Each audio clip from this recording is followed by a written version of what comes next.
اگلا سوال دیکھتے ہیں۔ اگلا سوال ہے کہ میری ظہر اور عصر کی نماز چھوٹ گئی ہے، مغرب میں آیا تو جماعت کھڑی ہو گئی، تو کیا کروں، ترتیب یا مغرب؟ سوال یہ ہے بھائی کا کہ ان کی ظہر کی نماز چھوٹ گئی ہے، عصر کی نماز بھی چھوٹ گئی ہے، اب وہ مغرب میں آئے، لیکن مغرب میں جب پہنچے تو باقاعدہ جماعت کھڑی ہے۔ اب یہ پوچھنا چاہ رہے ہیں کہ میں ایسی صورت میں کیا کروں، کیا میں نماز میں شامل ہو جاؤں یا پہلے ظہر پڑھوں پھر عصر پڑھوں اس کے بعد مغرب پڑھ سکتا ہوں؟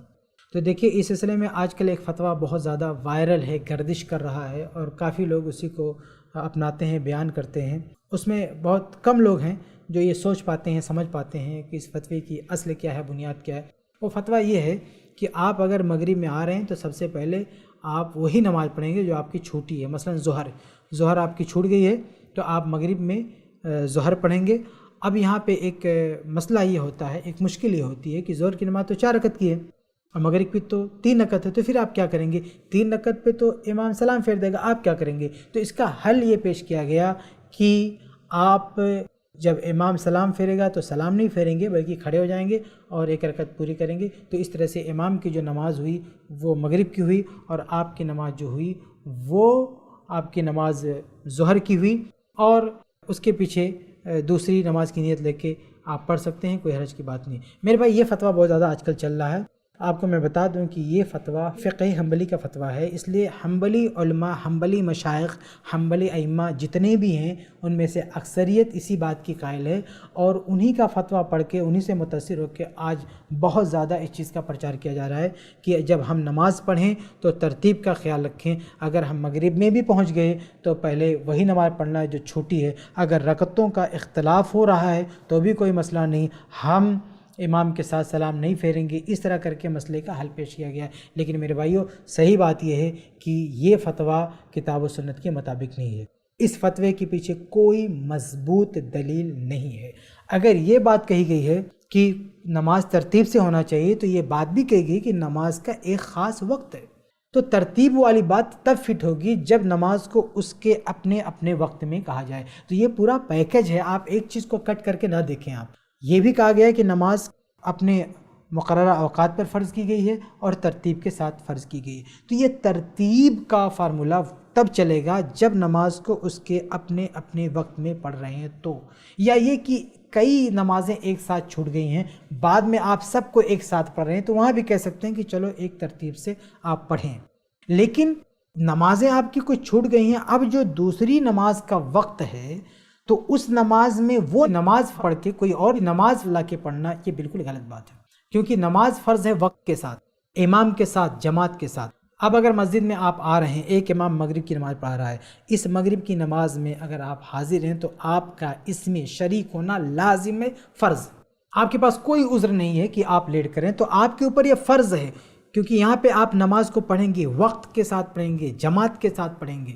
رہ گئی ترتیب، تو ترتیب آپ وہاں دھیان کریں گے جو آپ سے فوت ہو چکی ہے، قضا ہو چکی ہے۔ اس میں اگر کئی نمازیں تو وہاں پہ آپ ترتیب کا خیال رکھیں، لیکن جو فوت ہوئی ہیں اس کا مسئلہ الگ ہو گیا، اسے بعد میں قضا کرنا ہے۔ تو جو چیز فوت ہو گئی، قضا ہوگی، اسے آپ ترتیب میں کہاں جوڑ رہے ہیں؟ ترتیب تو تب بنے گی نا جب کوئی چیز فوت نہیں ہوئی ہے، یا ایک ساتھ کئی چیز فوت ہو گئی تو فوت شدہ میں قضا میں جا کے اس کو ترتیب لگائیں۔ لیکن یہ کیا بات ہوئی کہ پہلے جو نمازیں چھوٹ گئی ہیں وقت سے نکال دیا آپ نے، پھر آپ کیسے ترتیب سے اس کو کرنا چاہتے ہیں؟ یہ چیز سمجھ سے باہر ہے۔ تو نماز کو جس طرح سے ترتیب کے ساتھ فرض کیا گیا ہے ایسے وقت کے ساتھ بھی فرض کیا گیا ہے۔ تو ظہر کی نماز اگر کسی کی فوت ہو گئی ہے، قضا ہوگی، اور وہ مغرب کی نماز میں آتا ہے، جماعت کھڑی ہے اور وہ اس لیے مغرب نہیں پڑھتا ہے کہ ترتیب فوت ہو جائے گی، تو کوئی اس سے پوچھے کہ بھائی اگر اس طرح کر کے آپ ترتیب پا لے رہے ہیں، ترتیب آپ کو مل رہی ہے، تو وقت آپ کا کہاں گیا؟ اس کو کیسے لائیں گے آپ؟ اس کو کہاں سے لائیں گے؟ وقت تو اس کا بہت پہلے تھا، اب تو اس کا وقت نہیں ہے۔ تو میرے بھائی ترتیب اور وقت دونوں ساتھ ساتھ چلے گا تب دونوں ایک ساتھ ہو سکتا ہے، لیکن اگر نماز وقت سے کٹ گئی ہے تب اس کے ساتھ ترتیب ملانا ایسا کسی آیت میں نہیں، کسی حدیث میں نہیں ہے۔ اگر ایک چیز کا وقت نکل گیا ہے اس کے بعد ایک دوسری نماز کو ڈسٹرب کر کے اور اس کی ترتیب کی رعایت کرنا، اس بات کی دلیل نہ قرآن میں ہے نہ حدیث میں ہے۔ آپ صلی اللہ علیہ وسلم کی بھی ایک موقع پہ نمازیں چھوٹ گئی تھی، کئی نمازیں آپ نے اس کو ترتیب کے ساتھ پڑھی تھیں، اس سے انکار نہیں، لیکن آپ نے کسی نماز کو ڈسٹرب نہیں کیا تھا۔ آپ صلی اللہ علیہ وسلم نے ایسا نہیں کہتے کہ دوسری نماز ہو رہی ہو اور اس نماز میں جا کے کوئی اور نماز پڑھ لی گئی، یہ صحیح نہیں تھا۔ تو یہ اصل میں فقہ حنبلی کا فتویٰ ہے۔ بہت سارے لوگوں کو یہ شعور نہیں ہے، یہ احساس تک نہیں ہے کہ ہم کسی اور فقہ کی نمائندگی کر رہے ہیں، وہ ان کا فتویٰ اٹھا کے وہ سب کو بتاتے ہیں، تو یہ طریقہ درست نہیں ہے۔ ہندوستان کے بہت سارے علماء کا فتویٰ اور بہت سارے علماء کا کہنا یہی تھا پہلے سے بھی اور اب بھی، اور جو اہل علم وہ جانتے ہیں کہ یہی عمل تھا کہ اگر کسی کی نماز فوت ہو جاتی ہے تو پھر وہ اس ترتیب سے نکل جاتی ہے، اور اس سے جب اس کو وقت ملے گا تب اس کو پڑھنا، نہ یہ کہ کسی اور نماز میں لے جا کر اس کو پڑھنا ہے، بلکہ جو نمازیں فوت ہوں گی اس کو جو وقت ملے گا تب پڑھے گا۔